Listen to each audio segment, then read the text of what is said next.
Queridos, uma coisa que a gente já tem que ter em mente, que tudo que acontece na nossa vida, quer de bom, quer de ruim, tem um propósito de Deus. Às vezes nós achamos que Deus só age, Deus só está agindo quando são coisas boas. E o capítulo que vocês leram, que nós vamos estudar, mostra isso. Até então, a igreja primitiva, a igreja dos apóstolos, estava só focada no sentido. Recebemos o Espírito Santo, vamos evangelizar os judeus, mas Deus não queria isso. Deus queria que o Evangelho, o reino de Deus, fosse anunciado em todos os lugares.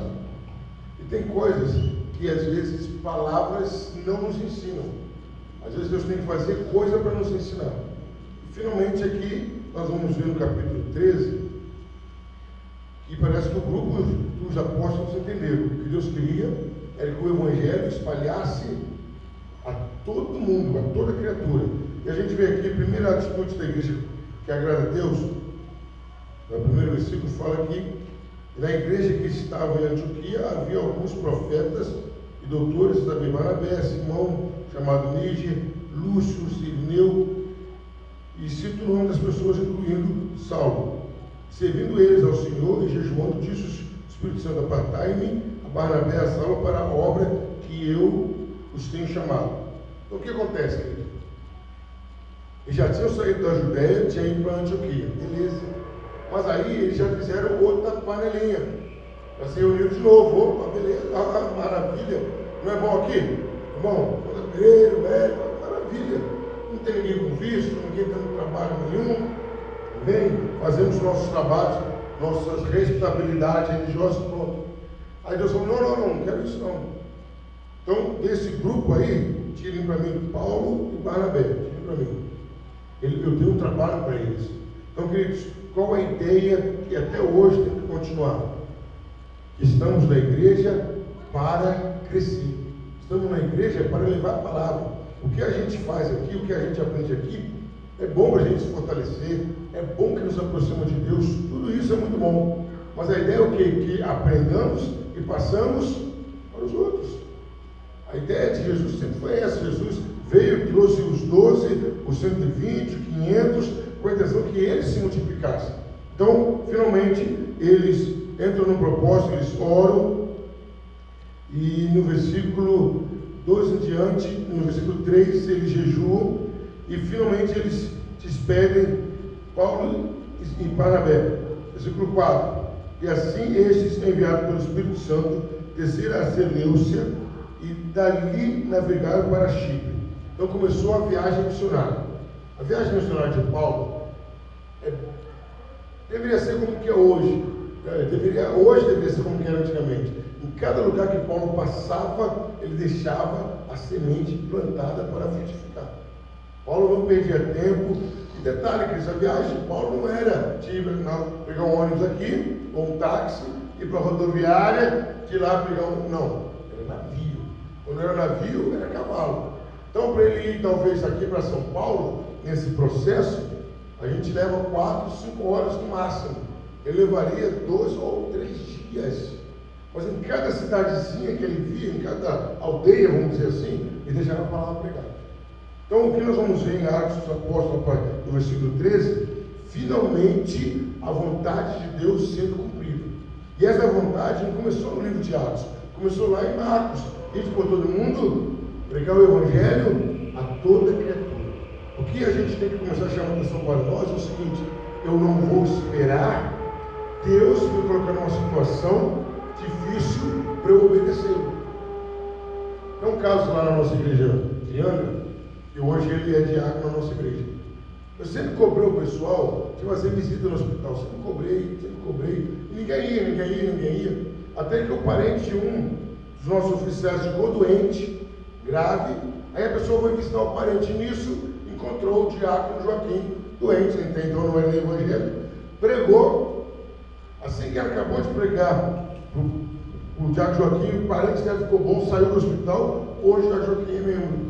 Qual é o propósito de Deus? Eu quero salvar o Joaquim. mas ninguém está indo lá e está no hospital nas últimas, então eu vou criar uma situação para que a pessoa vá lá. Então, queridos, o que eu quero dizer, o que o livro de Atos nos ensina, a vontade de Deus vai ser cumprida. O que nós vamos decidir é o seguinte, como diz na gíria, eu vou na boa, tranquilo, ou Deus vai ter que me levar para fazer a obra dele. Então, o despertamento que eu quero que a gente comece a ter é esse. Deus quer que muitas pessoas sejam salvas em Volta Redonda, Deus quer que muitas pessoas sejam salvas em Santa Cruz, em todo lugar, mas Ele depende de quem e Ele quer usar quem? A mim e a você. Ele nos salvou para isso, para que eu e você viéssemos ser instrumento dele para evangelizar. Então, finalmente, Paulo e Barnabé saem e começam a viagem. No início da viagem, queridos, no versículo 5, mostra a estratégia de Paulo e Silas. Qual era a estratégia? É engraçado. Qual era a ideia deles saírem da Judéia? Qual era a ideia de sair da Judéia? Pregar para todas as nações. Mas o que eles fazem no versículo 5? Olha aí na sua Bíblia. O que eles fazem no versículo 5? Eles vão para onde? Olha aí no seu versículo 5. Para onde que eles vão? Sinagogas dos judeus. Adiantou o quê?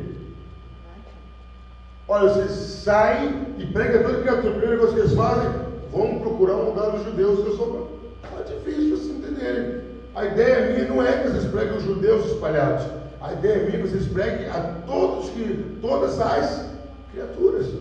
E às vezes nós fazemos isso também, queridos. Às vezes a gente até sai do nosso lugar, mas fazemos aquilo que estávamos fazendo antes. Até saímos, mas continuamos fazendo a mesma coisa. Foi o que aconteceu. Aí sai Paulo, Barnabé, João, vão para a sinagoga. Ah, é? É para quê? Pregar para os judeus. Você só tá, tudo bem, para pregar para os judeus. Mas eu não te tirei da Judéia para você pregar para o judeu. Eu te tirei da Judéia para pregar para toda criatura. E queridos, o que nós temos que começar a entender é isso. Se Deus me colocou num lugar, Ele tem uma finalidade para mim. Ele tem um objetivo para mim. Mesmo que eu não entenda, mesmo que eu não enxergue, mas Ele tem uma finalidade para mim. Eles vão me conservando ali. Aí eles vão, adotam como uma estratégia. Vamos sempre visitar as sinagogas. Vamos sempre visitar as sinagogas. Beleza. Ia pregar o Evangelho, ia divulgar o Evangelho. Mas não era esse propósito ainda. Aí, versículo 6. Atravessado a ilha até Pafos, acharam um certo judeu mágico, falso profeta, chamado Bar Jesus. Ali eles encontram um judeu. E esse judeu deu trabalho para eles. Olha só o versículo 7. O qual estava como procônsul Sérgio Paulo, varão prudente. Este, chamando a si Barnabé e Saulo, procurava muito ouvir a palavra de Deus. Então, eles vão na sinagoga, encontram um judeu que fazia mágica, já era raridade. E aqui Lucas já descreve ele como o quê? Um falso profeta. Se a gente puxar pela memória, não é muito difícil, não está muito longe, no versículo 8 nós achamos um mágico lá também. Simão, lembram disso? Lembra ou não lembra? Simão, qual foi o erro de Simão? Quanto custa esse tal de dom do Espírito Santo? Daí que eu quero comprar para o Pedro. Fala, que é isso? Está doido? Isso aqui não é mentira não, isso não é assim que funciona não. Isso aí é questão do Espírito Santo querer te usar ou não. Agora a gente conta do mágico. Agora o Simão já é chamado de falso. Qual é o problema que acontece aqui? Havia um oficial que queria ouvir a palavra de Deus. Havia uma pessoa que não era judia que queria ouvir a palavra de Deus. Mas o que acontece com esse Simão? O que acontece com esse mágico? Versículo 8. Vamos ler de novo aí, eu quero ler para mim de novo, versículo 8. Mas resistia-lhes Elimas, o encantador, que assim se interpreta o seu nome, procurando apartar da fé o procônsul. Versículo 9. Todavia Saulo, que também se chama Paulo, cheio do Espírito Santo e fixando os olhos nele, disse: Hoje não desce, é a continuação. Ó filho do diabo, cheio de todo engano e de toda malícia, inimigo de toda justiça, não cessarás de perturbar os retos caminhos do Senhor? Para o 11, a penalidade. Eis aí agora, pois, agora contra ti a mão do Senhor, e ficarás cego, sem ver o sol por algum tempo. E no mesmo instante a escuridão e as trevas caíram sobre ele, e andando à roda, buscava quem o guiasse pela mão. Queridos, então o que aconteceu? Eles tinham que pregar para os gentios. O que é gentios? Qualquer povo que não é judeu. Vamos simplificar. Gentios, qualquer povo que não é judeu. Mas eles saíram, atravessaram tantos caminhos para pregar para os judeus. Vamos dar um exemplo? Se fosse nós, isso aqui, junta eu, o José Pereira, o Érico, o Evangelista Biana, entra no carro, vamos lá para o Espírito Santo, lá na rocha do Espírito Santo. E chega lá, aluga um ponto e fica nós quatro estudando a Bíblia. Eu sou, não adiantou nada. Eu levo vocês lá para o Espírito Santo, vocês ficarem estudando a Bíblia entre vocês? Não. Ou então vai para outra igreja. Ou então vai para outra igreja, vai para outra igreja, vamos fazer um culto lá. Não. A intenção não é essa. Aí o que acontece? Da onde vem o problema? Do judeu. Levantam ele mais e começa a perturbar quem queria ouvir.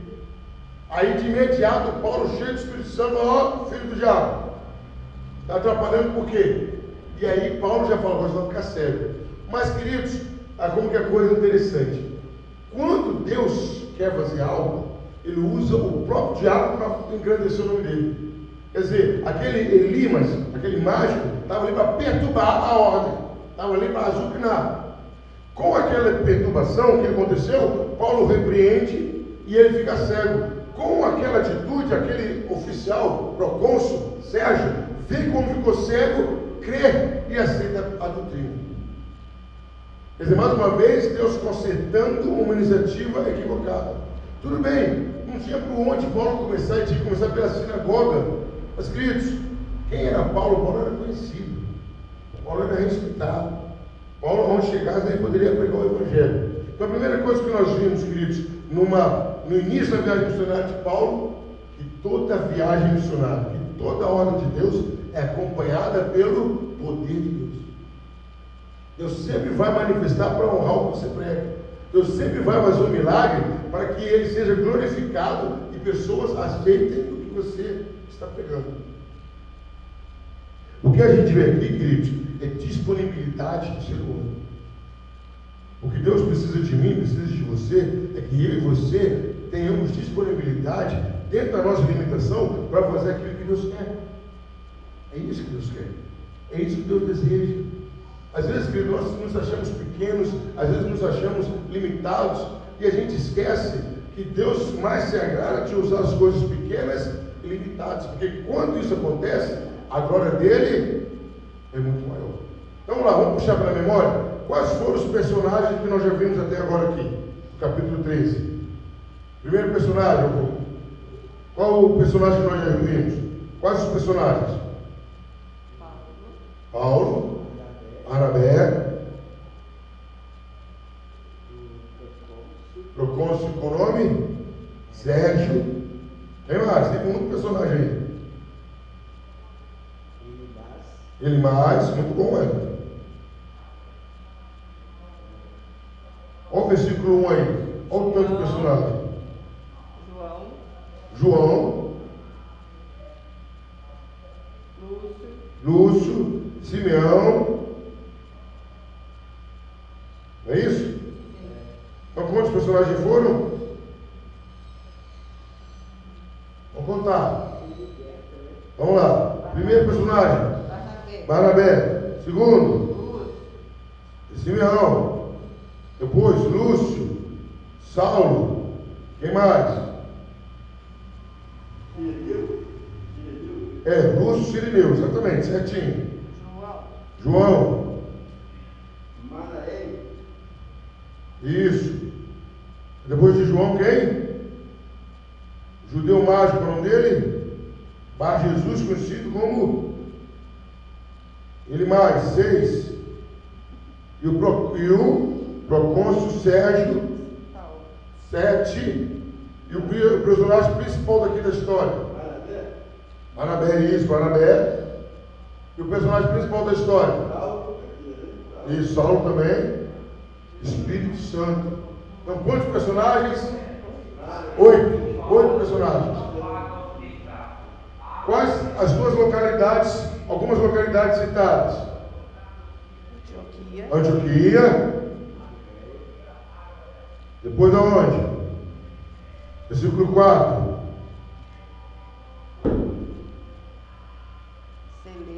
Seleucia, Chipre, muito bom. Depois, Salamina, aí onde tudo aconteceu. O que aconteceu em Salamina? Eu estou perguntando do local e personagem, a gente gravar bem, para a gente poder. Não lembro não. Então vamos gravar. Se eu lembro do personagem do local, naturalmente vou lembrar. Então em Salamina aconteceu o primeiro confronto de Paulo com o poder das trevas. Paulo e Barnabé, junto com João, né, evangelizaram o procônsul Sérgio, que a gente vê, sempre tem alguém querendo ouvir a palavra de Deus. Só que sempre tem alguém tentando impedir. Certo? Isso é normal, queridos. Sempre tem alguém querendo e sempre tem alguém querendo impedir. Isso faz parte da obra de Deus. A gente está aí no processo, o evangelista está na frente do processo, tem um monte de igreja fazendo barulho a toda direita. A única igreja que a prefeitura implicou foi a nossa. Para até brincadeira. Você vê que desse quinto você ouve barulho de lá, ouve barulho de lá, a nossa é só palavra. A única igreja que foi implicada foi a nossa. O presbítero Pablo estava aqui, senão vocês estão incomodando, porque ninguém reclama das outras, então tem coisa errada. Então, queridos, a obra de Deus sempre vai ter resistência. Sempre vai ter. Mas a compensação qual é? Que sempre tem interferência divina. Pode ter interferência diabólica? Pode ter e vai ter. Mas a compensação sempre tem interferência definitiva divina. Porque o homem não ficou cego só porque Paulo falou. Não. A obra do Espírito Santo, porque estava fazendo oposição a Deus. Aqui não diz, mas dificilmente aquele homem não se converteu. Aqui não diz, mas aquele homem teve uma experiência não muito favorável, mas teve uma experiência com Deus. Vamos lá. No versículo 13 em diante, a gente vai encontrar um discurso de Paulo na sinagoga de Antioquia. Queridos, a gente vai ver muito isso. O apóstolo Paulo, na minha opinião, é o protótipo, é o modelo, é o exemplo do cristão do século XXI. Por quê? Vamos destacar algumas coisas que Paulo tinha. O que Paulo tinha? Fala aí, eu quero ouvir, na sua opinião, as qualidades de Paulo. Era cheio de Espírito Santo. Cheio de Espírito Santo. O que mais?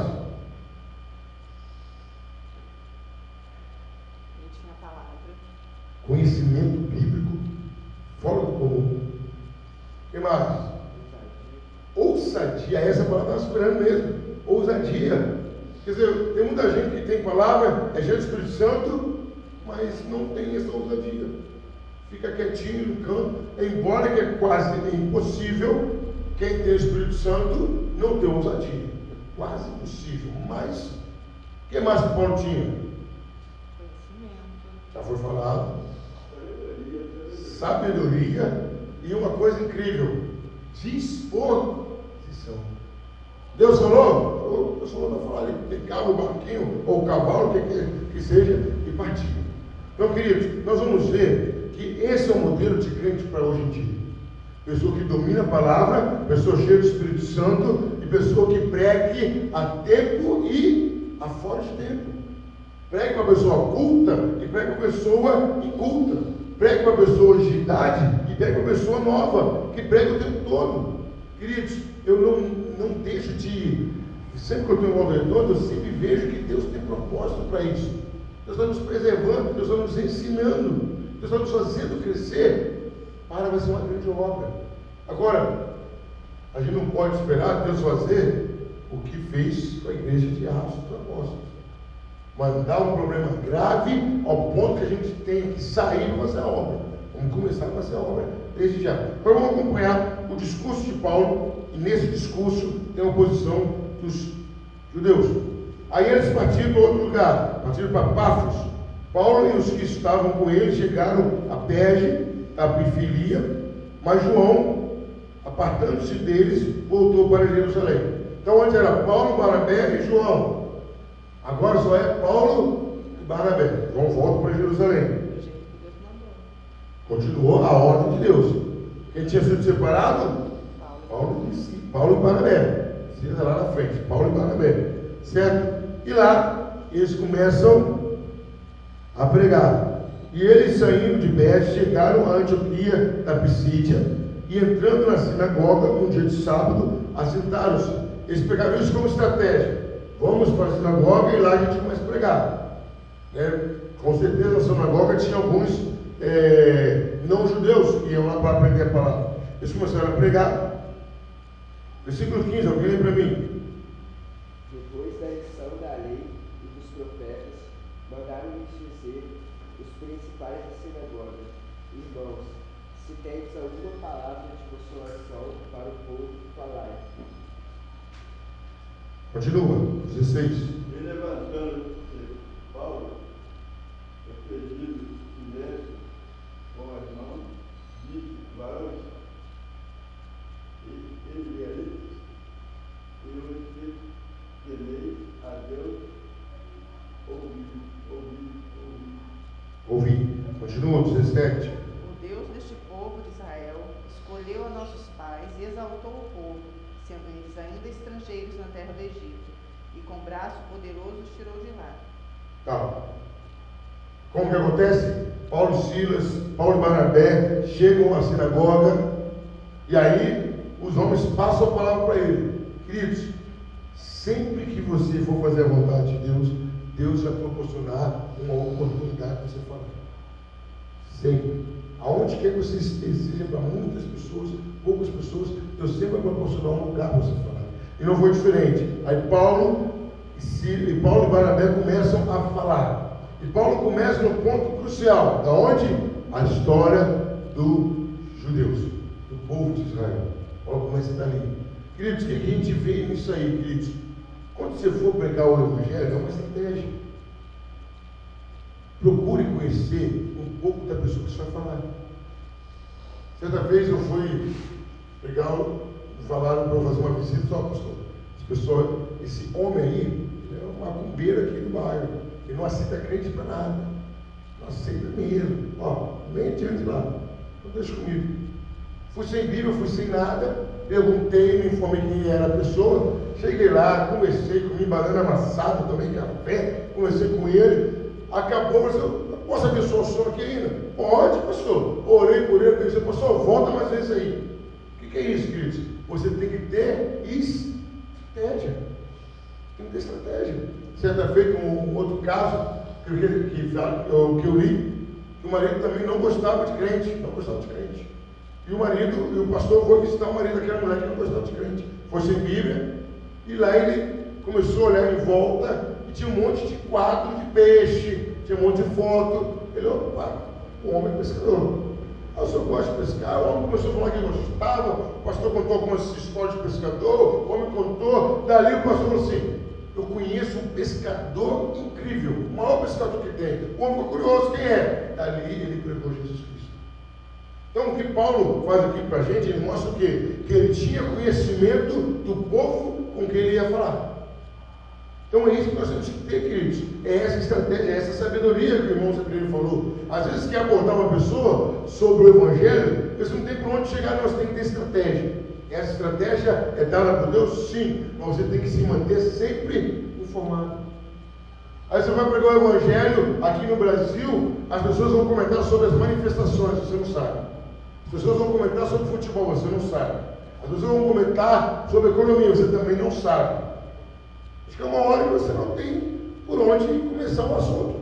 Então, queridos, nós não podemos ficar alienados ao povo que nós iremos evangelizar.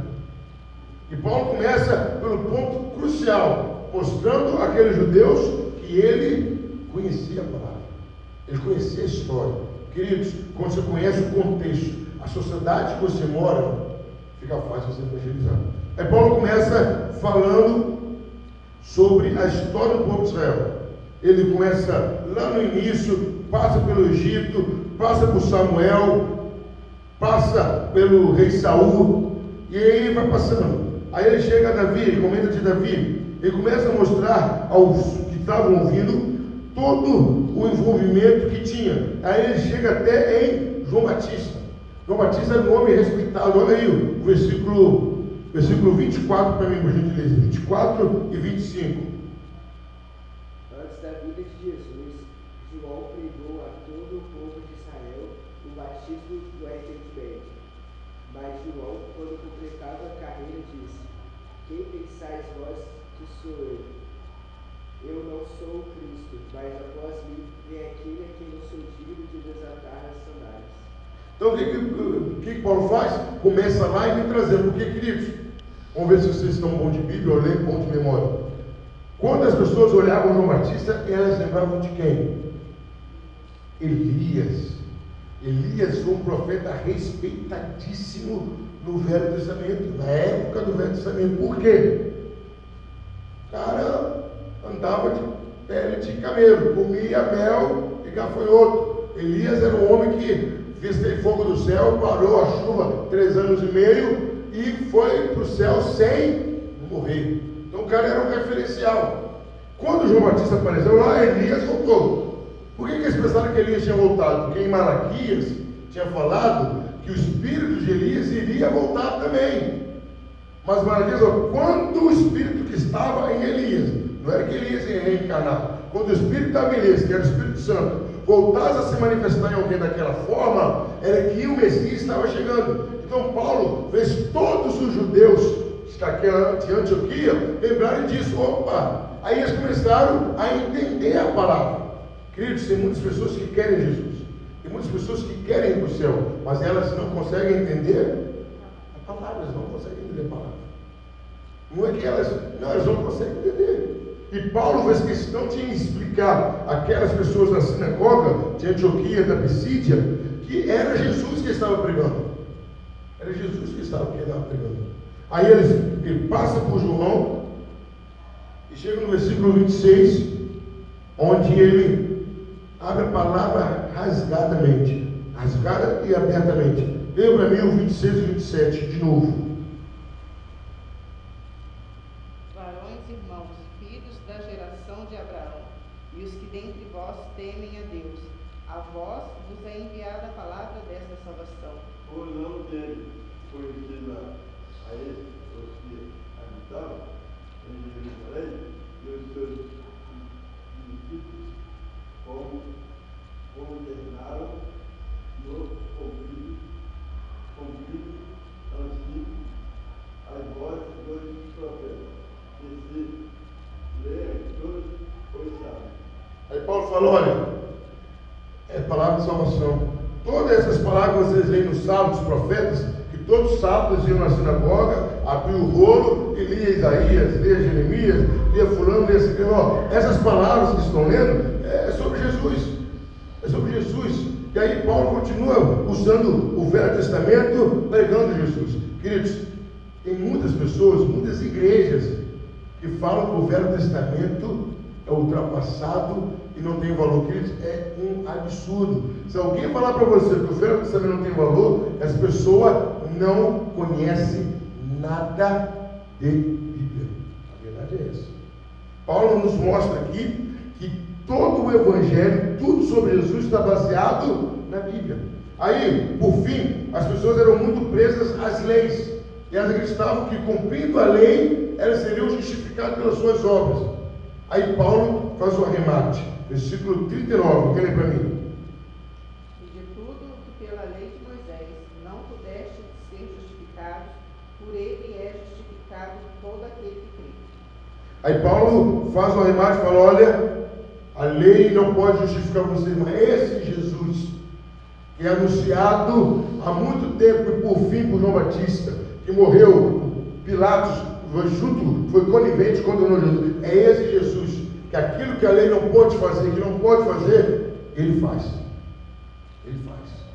Aí, ele começou a falar o que? Olha, está vendo a lei? Ela aponta para Jesus. Quer alcançar o que você queria alcançar pela lei?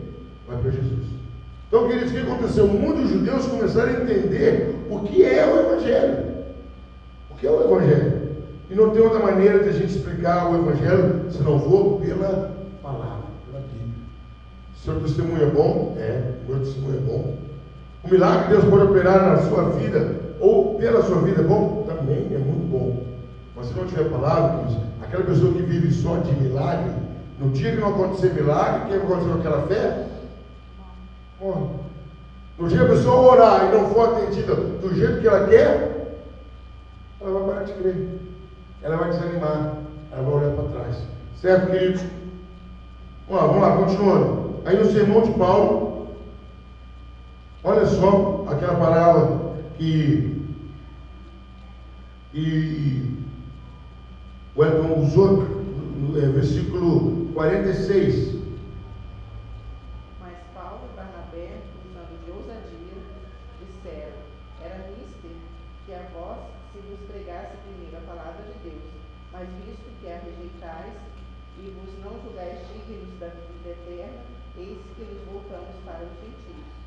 Aí mais uma vez acontece o quê? Ele vai na sinagoga, prega, e aonde o que ele consegue como resultado? Confusão.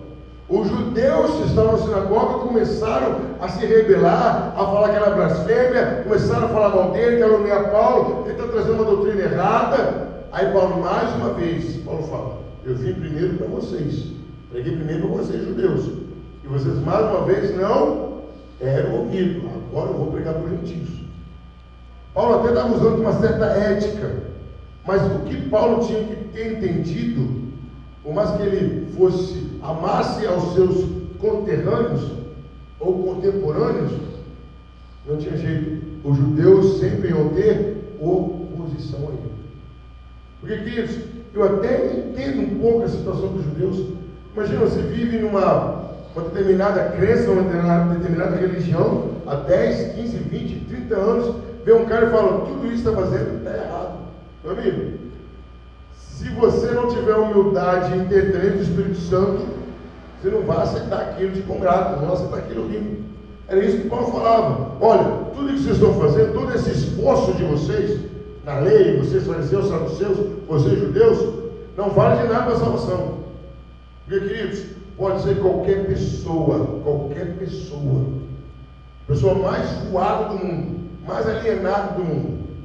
Se você chegar para ela, explicar o que é céu, explicar o que é inferno, caso ela não saiba, é muito difícil. Explicou, perguntar: você quer ir para onde? Do céu para o inferno? Qual é a resposta dela? Céu. Eu quero céu, ficar longe de Deus. Agora ele não quer andar com Deus, não, mas ele quer morrer e ir para Deus. Não quer nada com Deus, não, mas ele quer ir para o céu de qualquer jeito. Então, queridos, era o objetivo dos judeus. Eles queriam ir para o céu, queriam ser salvos. E detalhe, eles estavam totalmente persuadidos, convencidos e apegados à ideia antiga. Qual era a ideia antiga? Que a salvação veio para os judeus. E veio mesmo. Veio para os judeus e veio dos judeus. Mas o que diz lá em João capítulo 1, se não me engano, versículo 12? Veio para que eram os seus, mas os seus não o receberam. Então Jesus veio dos judeus para os judeus, sim. Israel era o povo escolhido de Deus, mas eles não receberam. Então com isso passou o direito a todos. Mas eles estavam com aquela ideia fixa ainda. Não, a salvação só é nossa. Não tem nada que ninguém faça, a menos que nasça como judeu, para ser salvo. E Jesus veio através de Paulo: não é mais assim não. Todo aquele que crê em Jesus tem a salvação. Não precisa ser judeu, não precisa cumprir nenhum ritual da lei, não precisa fazer circuncisão, não precisa sacrificar nada disso mais. Aceitou Jesus, tem salvação. Aquilo causou uma indignação total. Vamos dar um exemplo do que os judeus sentiram mais ou menos? Você paga para você ir para um rodízio. Imagina isso aí. Está morrendo de fome, vai numa churrascaria e paga para você um rodízio. Quando você entra para comer, entram mais 5 pessoas, sentam na mesa com você e comem com você.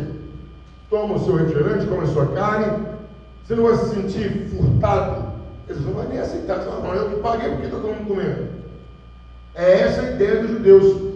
Eles achavam que a entrada no reino dos céus era só para eles. Mas eles não pagaram. Mas achavam que pela lei estavam pagando. É isso que eles achavam. Eu cumprindo a lei, estou pagando. Só que eles não viam que eles não estavam cumprindo a lei também. Não, a lei, mas vocês não estão cumprindo a lei. Mas a lei, vocês não estão cumprindo a lei. É isso que você falou. Eles não pagavam, mas na cabeça deles, o fato de eles cumprirem alguns pontos da lei era suficiente. Aí Deus, vendo isso, falou: Jesus pagou. Então, como eu paguei, come comigo quem o bem quiser. Eu paguei. Vem cá, fulano. Bora não, paguei, pode entrar. Vem cá, fulano. Era essa a ideia. Essa era a ideia.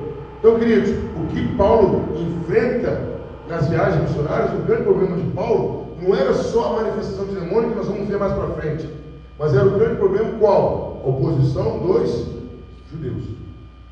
E, queridos, qual é o maior problema que a igreja enfrenta hoje?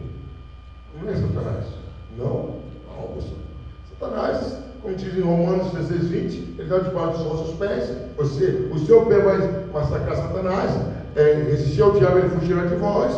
Todo poder me foi dado, nós somos corredeiros. O grande problema são os religiosos. Eles pegam uma doutrina, eles pegam um estilo de vida e falam: olha, quem não viver assim, assim, assim, não é salvo. E a Bíblia não diz isso. O que a Bíblia condiciona a salvação é a fé em Jesus Cristo e o apartar-se das coisas que o mundo nos oferece para nos prender. É isso que a Bíblia nos ensina claramente. Mas qualquer que seja religioso, inclusive evangélico, tem pregado um outro evangelho. É um evangelho que coloca condição à sua fé. É um evangelho que coloca condição aos seus milagres. É um evangelho que tenta manipular a vontade de Deus. É tudo isso que acontece. As guerras santas, entre aspas, ainda continuam. Não com tiro físico, não com espada física, mas com a língua e com as palavras. É um lutando contra o outro, é um disputando contra o outro. Enquanto isso, almas que ninguém evangelizou estão morrendo. Então, queridos, capítulo 13 começa a nos mostrar a rotina de Paulo. Chega numa cidade, vai à sinagoga, enfrenta oposição dos judeus, e forte oposição dos judeus, e aí ele prega, alguns se convertem, outros não. O versículo 47 e 48 para mim, por gentileza. Porque o Senhor assim não mandou. Eu te pus para a luz dos gentios, para que sejas de salvação até os confins da terra. Eu identifico ouvido isso, alegado e glorificado a palavra do Senhor. Porque creram todos quantos estavam ordenados para a vida eterna. Queridos, não tem para onde correr. Creram todos que estavam ordenados para a vida eterna. Você pode fazer o que eu quero fazer, se Deus permitir, 1 milhão de panfletos, carro de som, 5 horas por dia, avião com faixa rodando, faixa nas ruas, rádio, televisão, mas só vão crer aqueles que terem ouvido a palavra que Deus colocar no Espírito Santo. Não tem jeito. E aí, interessante que diz aqui no versículo, nós vemos o quê? Que a palavra de Deus foi sendo pregada, os gentios ouvia com alegria e glorificavam a Deus. Quer dizer, os incrédulos, os ímpios, chega para um não crente e prega que Deus o ama, ele aceita aquilo como uma satisfação. Prega que ele vai para o céu, prega isso. E se um evangélico ouvir isso, ele já quer colocar um conjunto de normas para dificultar. Infelizmente, queridos, os fariseus ressuscitaram em outras espécies. Infelizmente isso. Mas aí nós vamos ver uma coisa interessante. A palavra de Deus crescia, versículo 49, a palavra de Deus do Senhor se divulgava por toda aquela província. Olha uma coisa interessante. Tem uma expressão que diz assim: mulheres religiosas e honestas. O que elas faziam? Oposição a Paulo. Até mulher fazia oposição ao que Paulo pregava. Mulheres honestas, religiosas, né? Olha só o que diz o versículo 50. E levantaram perseguição contra Paulo e Barnabé, e os lançaram fora dos seus termos. Pegaram Paulo e Barnabé e jogaram para fora da cidade. Era homem, era mulher, era tudo. Queridos, Jesus tinha falado isso lá em Mateus, que o maior inimigo do homem seria o da sua própria casa. E vamos entender, queridos, que o que faz mais mal à igreja não é o ímpio, não é Satanás, não é o Cinti Macumba, não é Padre Funk, é o crente que vê você naquela igreja. Você tem naquela igreja? Não, aquela igreja aí. A pessoa vai se preocupar em ir em outras pessoas e buscá-las, elas estão preocupadas que a igreja do outro está crescendo. E a igreja fala que está lotada, aquilo lá. Isso é de agora? Antiguíssimo. As pessoas religiosas que professavam a fé em Deus eram quem fazia oposição a Paulo e Barnabé. Detalhe, Paulo e Barnabé estavam ali, a ordem, quem tinha mandado Paulo e Barnabé? Espírito Santo.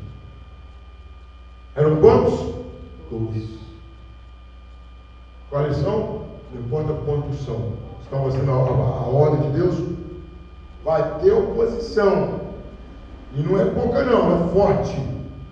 Mas continue fazendo a obra de Deus. Não está fazendo? Deus vai criar uma situação para você fazer. Não se faça.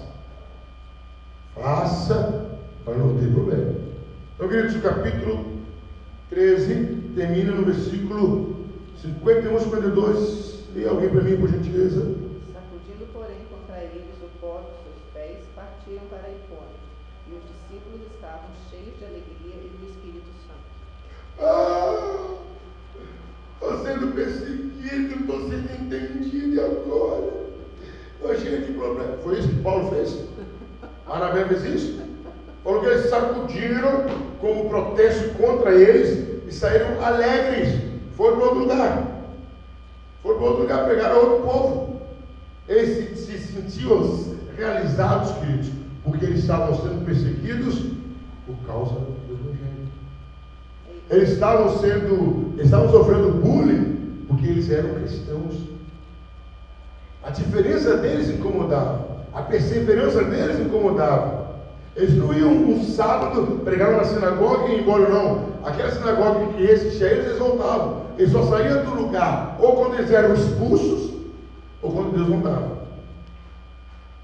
A obra de Deus é simples. Deus precisa de pessoas cheias do Espírito Santo. Deus precisa de pessoas cheias da palavra de Deus. Deus precisa de pessoas com ousadia, com determinação. Não deu agora? Uma hora vai dar. Queridos, Paulo, vocês acham que ele colheu todos os frutos que ele plantou? Jamais. Muitas pessoas se converteram, muitas igrejas foram abertas depois que Paulo saiu. Então, capítulo 13, queridos, começa a jornada missionária. Paulo começa a fazer o trabalho missionário. E quais foram os destaques? Vamos lá, personagens, vamos puxar pelos personagens de novo. Personagens do capítulo 13. Vamos lá, vamos gravar. Barnabé, Paulo, Simeão, Procôncio, Lúcio, a Jesus, o Elimas, João, Espírito Santo. E quais os lugares? Antioquia da Pisídia, Salamina, Pafos, muito bem. Perge, isso. Chipre, muito bem. Quais são as coisas de destaque? Somos chamados para uma obra. Amém? Certo? Segundo, essa obra vai ter oposição diabólica, espiritual. Amém? Vai ter apoio espiritual de Deus. Então vamos lá. Vamos tirar. Primeiro, somos chamados para uma obra. Certo? Segundo, essa obra tem oposição diabólica. O diabo não quer. Você acha que o diabo quer que os irmãos Pedreiros sempre venham para o culto? Claro que não. O diabo quer que o Elton sempre acorde domingo para vir na igreja? Evidente que não. Por mais que ele seja bobinho, o diabo, ele não quer isso. Acho que o diabo quer que sempre o evangelista abra a igreja? Não. Ele vai endurecer a porta, vai querer colocar. Ele não vai querer. Não quer. Então, toda obra de Deus tem oposição do diabo. Amém, igreja? Amém. Mas eu tenho que concordar com isso, é Bíblia. Você concordando ou não, o diabo vai fazer oposição. Isso aí não tem jeito. Aí, uma intervenção diabólica, uma providência divina.